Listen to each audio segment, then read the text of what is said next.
Chers internautes, bienvenue dans ce bulletin d'information. La première session ordinaire de l'année 2025 de l'Assemblée nationale s'est ouverte ce jeudi 10 avril au Parlement. L'événement s'est déroulé en présence de plusieurs autorités politico-administratives ainsi d'une délégation du Parlement panafricain. Dans son discours d'ouverture, le président de l'Assemblée a lancé un appel à la cohésion et à la paix en perspective des élections générales de 2026. À la fin de la cérémonie, quelques députés ont partagé leur impression.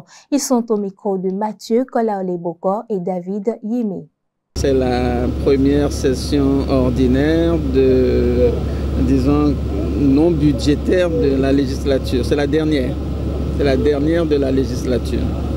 Et donc après la dernière budgétaire d'octobre, la législature sera terminée. Donc celle-ci a un goût particulier. Ce n'est qu'au cours de cette législature que les derniers tests non budgétaires pourront passer. Et donc ça crée incontestablement un contexte particulier. Et c'est ce contexte que le président de l'Assemblée nationale a bien voulu rappeler dans son discours d'ouverture, afin que, parce qu'elle serait la dernière, il ne faut pas qu'elle soit plus perturbée ou moins agitée que les autres. En revanche, nous avons eu droit au discours aussi de l'invité d'honneur du président de l'Assemblée nationale, qui n'est rien d'autre que le président du Parlement panafricain.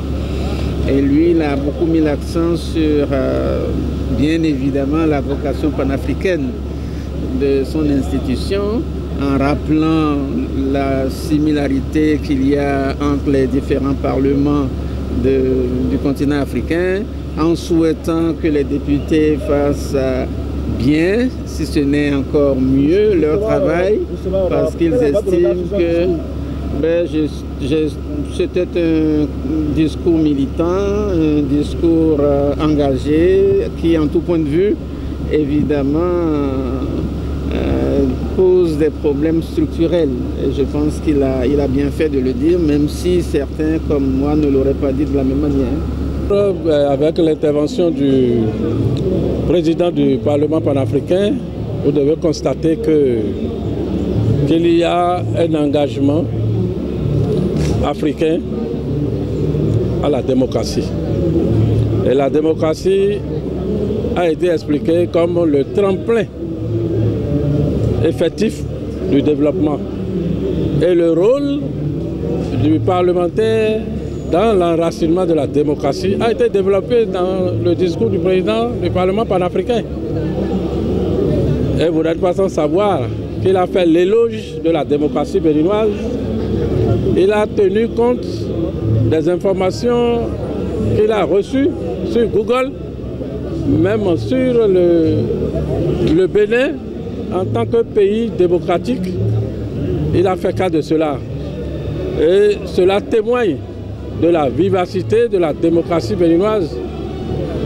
Et cela doit pouvoir montrer à tous les Béninois que nous sommes sur le bon chemin et que nous avons la possibilité d'aller encore beaucoup plus loin et d'affirmer la suprématie de notre pays en matière démocratique sur le continent africain. Ce qui m'a plus marqué aujourd'hui, c'est le discours du président de l'Assemblée nationale. Pour une fois, depuis notre présidence au Parlement, le président a fait un discours conciliant.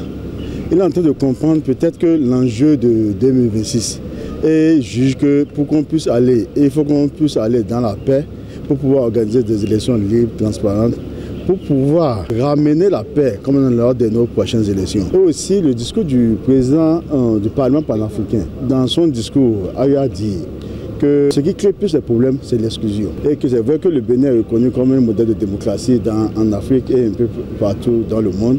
Mais ce qui crée plus de problèmes, c'est l'exclusion. Il faut qu'on évite l'exclusion pour pouvoir organiser des élections libres et transparentes pour le bonheur de nos populations. De ce discours, je peux dire que le président du Parlement panafricain a enseigné le rôle même de l'opposition à l'Assemblée nationale.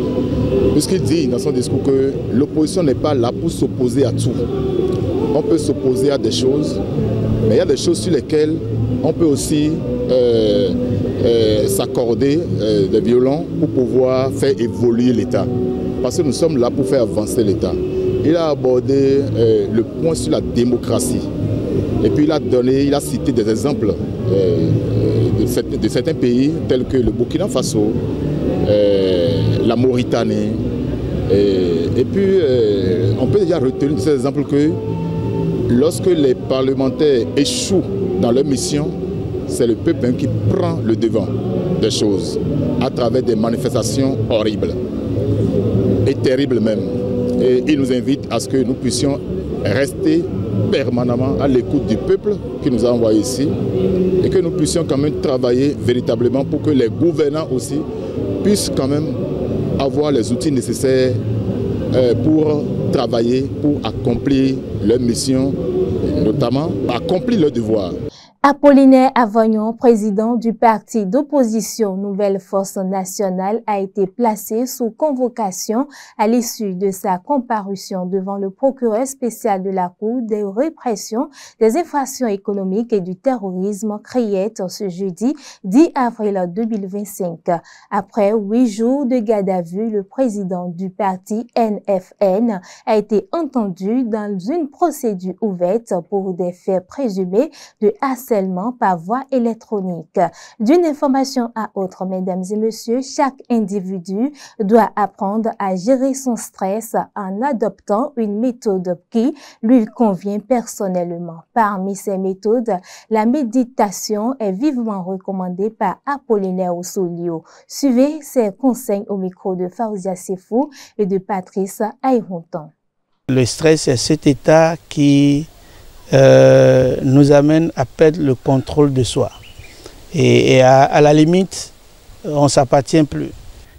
Ça peut aller même à l'anxiété. Donc c'est un changement brutal de l'état physiologique et psychologique d'un être humain qui le met hors de lui-même. Et qu'est-ce qu'on appelle méditation? C'est se focaliser l'attention sur un objet, une pensée, ou en toute conscience, garder le silence intérieur pour pouvoir retrouver la paix intérieure. Parce qu'on avait défini stress. Et quand on est stressé, la paix intérieure est perturbée. Et quand la paix intérieure est perturbée, c'est seul le silence et la méditation, le silence dans la méditation qui vous fait retourner à la paix intérieure. Et quand l'intérieur, votre tension nerveuse redevient normale, et votre paix intérieure est retrouvée, votre calme est retrouvé. Et quand on est stressé, on peut méditer. Et comment? Et souvent, vous allez voir des gens, même sur les plateaux de télévision, se stressent et on demande de donner un verre d'eau. On leur donne un verre d'eau. Le verre d'eau joue quel rôle? Et pendant que la personne est en train de boire, il y a au moins ce moment de silence pour faire circuler l'eau de la bouche passant par l'œsophage jusqu'au niveau de votre estomac. C'est un système qui vous calme et vous permet de focaliser en ce moment précis sur l'action de « je bois l'eau ». Et ça, la méditation n'est pas plus que ça, c'est de se focaliser sur un objet en silence pendant un temps. Ça peut être même une méditation guidée où on vous oriente vers certaines choses, votre attention vers une chose ou certaines choses à des fréquences différentes. Donc c'est ça qui vous permet de vous calmer, de revenir en vous-même et de retrouver votre paix intérieure. C'est tout, mesdames et messieurs, pour ce bulletin d'information.